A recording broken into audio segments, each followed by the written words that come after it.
A refugee from Myanmar hurt his back while working in Kuala Lumpur and now has to rely upon Tzu Chi volunteers. A number of fires have highlighted the problem of illegal buildings in Taiwan, leading to stricter enforcement. Welcome to DaAi Headlines. I'm Margaret Lin. Thank you for joining us. Myo Ken is a refugee from Myanmar who lives in Kuala Lumpur, Malaysia. One day he injured his lower back and was hospitalized. Tzu Chi volunteers consoled him and brought him to a Tzu Chi free clinic to help recover. Myo Ken, a refugee from Myanmar, goes to Kuala Lumpur Tzu Chi free clinic 2 to 3 times a week to have his wound treated. It is not easy for him to make a living in Malaysia. He is an air conditioner repairman, and the wound was caused by an accident at work. I tripped over a heavy item on the ground. I was afraid that it would kill me if it landed on me, so I stepped back. But then I was tripped by something from behind, and I fell down and was injured. He lives in Kuala Lumpur, but he did not expect he would fall down from the second floor and become injured. After he was hospitalized, Tzu Chi volunteers received a notice from the UNHCR about him and went to visit him in the hospital. I have no relatives in Kuantan, so help from Tzu Chi volunteers allowed me to feel like being at home. If I lacked anything, they'd bring it to me. After he returned to Kuala Lumpur, his wound could not heal, so the volunteers arranged for him to be hospitalized. This new surgery is to remove the implants from the last surgery. The doctor believes that infections from the last surgery needed this part to be removed so the wound can heal. Myo Ken is seeking medical help because he still has to look after his family of 4. He hopes to recover quickly so he can work. After he starts working, he'll be able to pay back and begin helping people. Tzu Chi volunteers are Myo Ken's best support, so he can receive medical treatment without worry. Kelantan, Malaysia suffered a severe flood 3 years ago. In the aftermath, Tzu Chi volunteers conduct disaster relief and have continued to care for flood survivors through other activities, including environmental protection. Let's join them there. Upon seeing each other, they gave each other a big hug. This good friendship originated from the flood 3 years ago.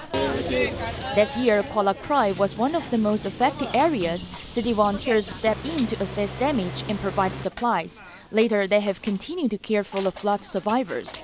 In addition to setting up a community recycling station, they have also promoted vegetarianism. The 2 prefabricated houses in the Karang village have been converted into a women's activity center, which the villagers have named its Tzu Chi Auditorium. As this year marks the 2nd year since its establishment, Tzu Chi volunteers have been invited to attend the celebration. For the past 3 years, we have developed a good friendship with them. Just like what the chairperson said, they want to learn Tzu Chi's humanitarianism. I feel moved because we are able to break through racial barriers. In this auditorium, local residents also show gratitude to the volunteers. I feel very happy because Tzu Chi volunteers' arrivals help bring the villagers closer together. I hope this good tie can continue. The villagers here have become more self-disciplined and they enjoy helping each other. In the aftermath of last year's flood in Penang, the villagers even volunteered to help Penang flood victims rebuild their homes, showing their friendship after going through the same disaster. In China, Tzu Chi volunteers in Sichuan joined hands with the Huaiko government and a sanitation company to prepare gifts for local sanitation workers. In total, 193 packages were distributed, containing food and daily necessities. Sanitation workers have been invited to visit the Tzu Chi Great Love Ground. The director of the sanitation company says something that makes everyone laugh. What I say most to you is hurry up, it's dirty here. Today I want to say something else. You guys have done a great job. To express gratitude to the sanitation workers who get up early every day to maintain the city's environment, Tzu Chi volunteers joined hands with the Huaiko government and the sanitation company to prepare nearly 200 gift bags. Once again, I want to say thanks to the Tzu Chi Foundation from Taiwan for the good deeds they have done. I also want to express my sincere gratitude to our sanitation workers for their hard work. Each gift bag is imbued with blessings as there are shoes, scarves, fruits, and peanuts in it. As sanitation workers, we have to work very hard as we need to get up early in the morning. Now I want to say thanks for your care for us. Next time, let's have fun together. This good friendship between the volunteers and the sanitation workers makes the city even more beautiful. Pomona, Southern California, invited Tzu Chi USA to provide hot food, blankets, and clothing for local homeless shelter for the past 3 years. Recently, Tzu Chi volunteers brought them hot meals, and though these meals were vegetarian, everyone feels they were quite delicious. Although preparing hot noodles for 125 people is not a hard task, great attention was also paid to side dishes. There's broccoli, cauliflower, carrots, cabbages, and mushrooms. When those dishes were completed, they need 6 large containers for loading. When the food is ready, Tzu Chi volunteer from USA headquarters went to a shelter for homeless in Pomona to serve. One of the staff shared recipients' feelings for Tzu Chi. They love it. Every time you guys come, they love it. You guys always have enough for them to get seconds. They enjoy it every time you come. Serving dishes is demanding, like treating everyone like family members. With a full stomach and warm blankets, these homeless people will feel warm this winter. At the end of last year, 2 consecutive fires occurred in northern Taiwan, highlighting the danger of illegal structures. The government is now beginning to demolish such buildings, but other issues arise such as how to resettle low-income residents, as well as who should pay the cost of demolition work.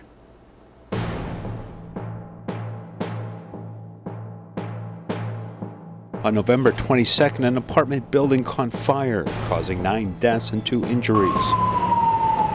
A 49-year-old man from Myanmar, surnamed Lee, is suspected of having an argument with neighbors, leading an arson attack which caused a fire, which rose from the 2nd floor to the 5th floor, with 6 households and a total of 42 rental units destroyed. From the interior map, the 4th floor was separated into 14 different rooms. The rooftop was also added with another 14 units available, with a total of 28 units for rent. This meant that an escape route was confusing with small windows on the outside, which were the only key to survival. The Interior Ministry issued a letter of clarification in 2006, saying that if you had divided 2 rooms in an apartment, you must conform with interior decoration regulations and must apply for permission before they can do it. Dividing these compartments for high-density usage is one of our priorities for demolition. However, after the Ministry of the Interior's Construction and Planning Agency made the announcement, just 7 days later a fire broke out at an automotive mold factory in Taoyuan's Luzhu area, causing serious casualties. This 2-story dormitory saw the 2nd floor divided into small rooms for 12 Vietnamese migrant workers. The 1st floor has a laundry room and the bathroom facility. There is only one exit to prevent foreign laborers from escaping. Although the 500 ping factory is legally registered, the factory is opposite the 120 ping dormitory and warehouse, which are illegally constructed buildings. Basically, it falls under the land office, and if no improvement is made, it will be sent to the courts to handle. At present, the demolition department of the Taoyuan municipal government only employs 6 people to do this work, and we generally rely upon the public to inform us of these issues. Each municipality has a different time frame for demolition of illegally constructed buildings.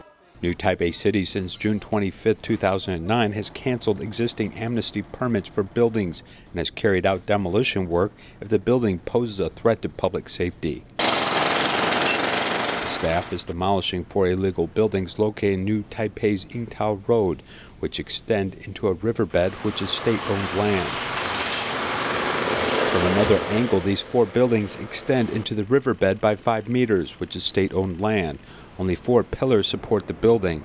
However, since the building itself has been in existence for 50 years, it was temporarily blocked for demolition, as such work was slowed. In people's hearts, I think they really want us to carry on this work. We do what the majority of the public want us to do in the public interest. We coordinate with the owners to undertake these mandatory demolitions. However, on the other side of the river, there are also 4 illegal buildings on Taoyuan Road, which have also built on the riverbed. Under the pressure from New Taipei's Illegal Construction Demolition Corps, a similar office in Taoyuan also sent a notice that these buildings will be demolished within a week. If there is immediate danger, then, of course, it should be demolished. But I don't think this building is that dangerous. In this case, the Water Resources Bureau contacted us about this, saying that there can be no construction on waterways, which could be an obstacle to water flow and potentially cause flooding. These buildings could cause flooding in the area and were categorized for immediate demolition by Water Resources Bureau. However, Shu Rui Ren has relied on this tailor shop for 38 years to support his family and doesn't know what to do after receiving the notice. If it is demolished, I can't survive. If you tear everything down, it is like a death sentence for me. The Taoyuan Office of Building Administration says that low-income households facing demolition and eviction will be informed of relevant government agencies to help with resettlement. At the moment, areas near schools, factory dormitories, and streets with cramped schools and densely populated communities are all receiving priority for building checks. At present, the Ministry of the Interior has also been studying the proposal so that demolition costs will be borne by the owners of illegal property and not paid by the public.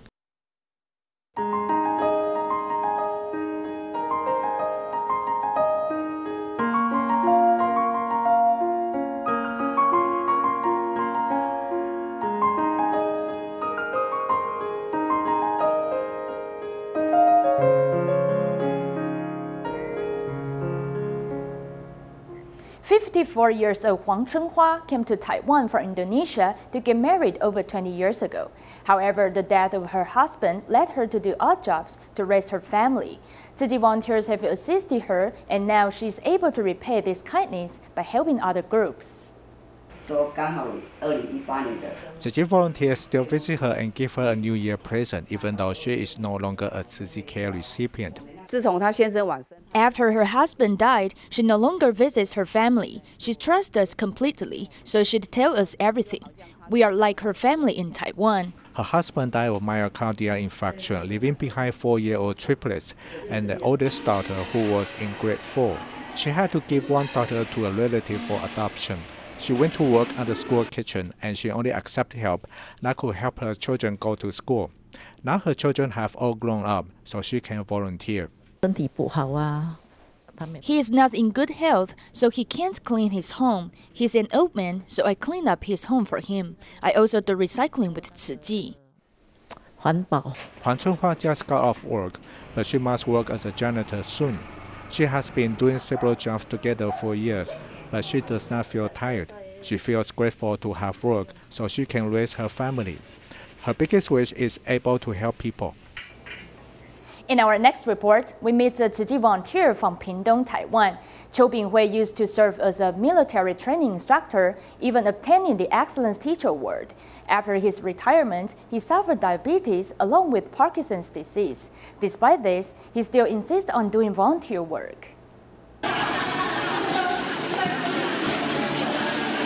Even if his footstep is unstable, he can still move items for many rounds.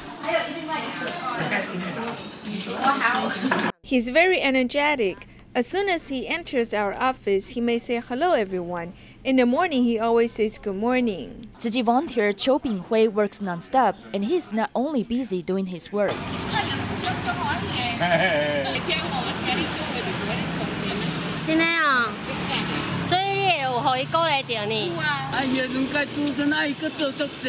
After Mr. Qiu retired from a military training instructor 20 years ago, he started to do recycling. However, 2 years ago, when he was 70 years old, he was diagnosed with Parkinson's disease.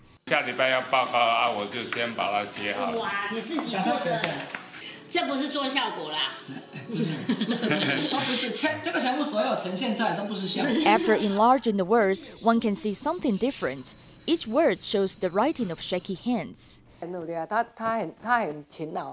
Even though Qiu is troubled by his illness, he has been working very hard to face his life and do everything well. Now I may feel painful in my waist, so I have to measure my strength. Although I'm unable to shoulder heavy work, at least I can take on less heavy work. I try my best to do what I can. This is something that we should do. In 1960, Mr. Hong Gua founded the private Taidong nursing home to take in homeless or handicapped elderly people.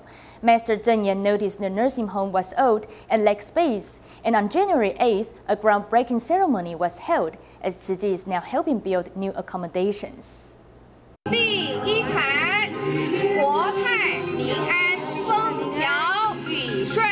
With help from Tzu Chi, Taidong Nursing Home will have a new home. We hope this place will become a low-carbon footprint, organic, environmentally friendly, and handicap-friendly haven for elderly people. And most importantly, it can help them with spiritual rehabilitation. This is Taidong Nursing Home, and in this old building once lived over 30 senior citizens who were lonely or could not move freely. Because the current building is old and not spacious enough, Tzu Chi Foundation will build a building for 81 new beds and a dormitory for employees. There will also be a space for activities. Then the nursing home can accommodate 200 elderly people.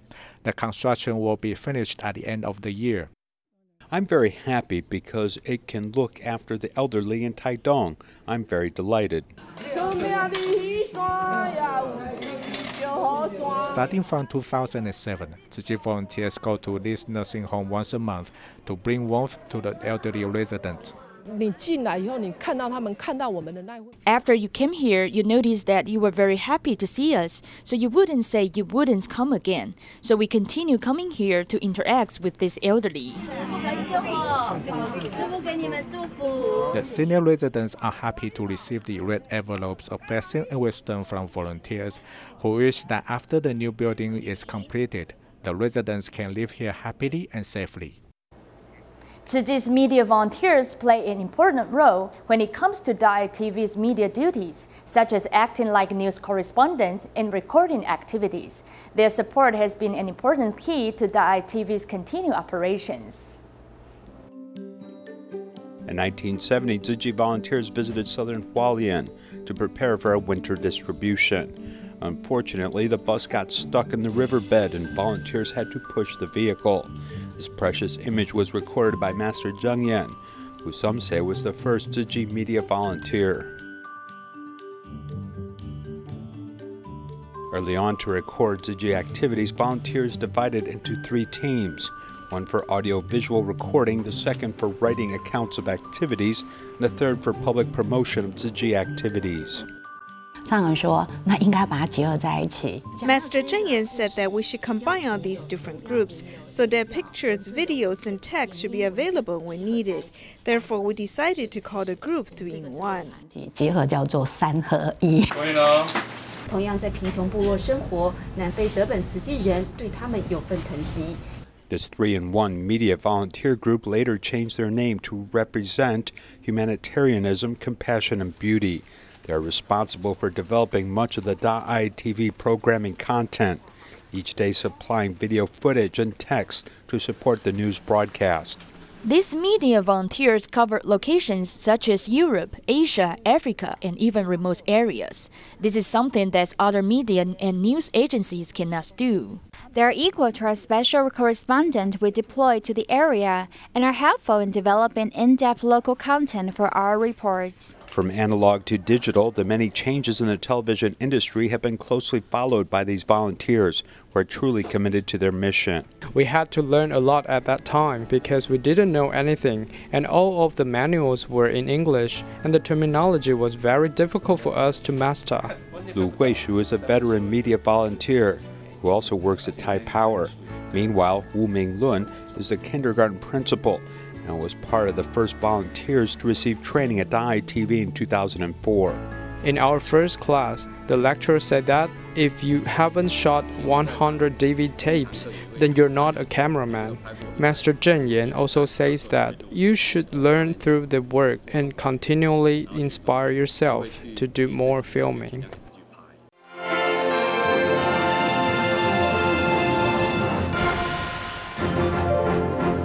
A large number of volunteers use their own equipment to produce the content for the show, Living Bodhisattvas in This World, showing the merciful and exemplary friendship of people. It's really a big challenge for volunteers because we must find the story on our own and then do the initial interviews and filming, then cut the story into 2 minutes. Suddenly wanting to start a program may not be as easy as they think. There's a great deal that needs to be done. Usually when we receive the footage from the volunteers, we need to ensure 6 contents are correct. For example, if they have done the right format, and is it all correct without any problem. I have had to take back the tape a dozen times. He told me that dramas have to follow the right sequence and we can't make any errors. For example, there was one scene where he tossed out a red bottle and then later it became blue. This was an error. They may be joking now, but for volunteers to become more professional and upgrade their skills, education and training are always ongoing. These media volunteers now have 15 years of experience. We actually had a plan for developing this talent. In the first 5 years, we invited a lot of lecturers and experts to accompany these media volunteers to give them more confidence. A lot of volunteers you see have gray hair but are still eager to learn from you. They even call us teacher, and though they already have jobs, they are still willing to take the time to learn. This group of media volunteers are really a source of inspiration for DaAi TV staff. We come here to work to receive a salary, but they don't receive any money and they are still very serious about their work. This is an inspiration to us. I think the most touching point is that despite the fact they're older, they're still quite motivated and enthusiastic about moving forward and doing this work. They keep showing us that there is still some hope in this world, as their media reporting is still quite hopeful and optimistic and very powerful.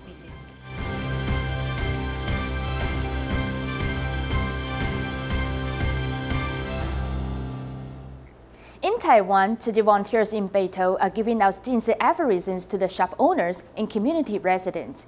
They are also inviting local residents during their year-end blessing ceremony.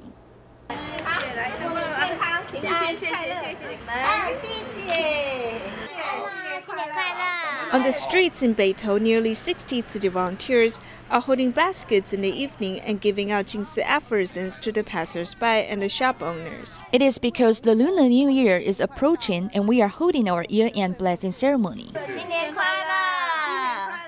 Seeing 2 lovely children, the volunteers give them bell and drum trinkets.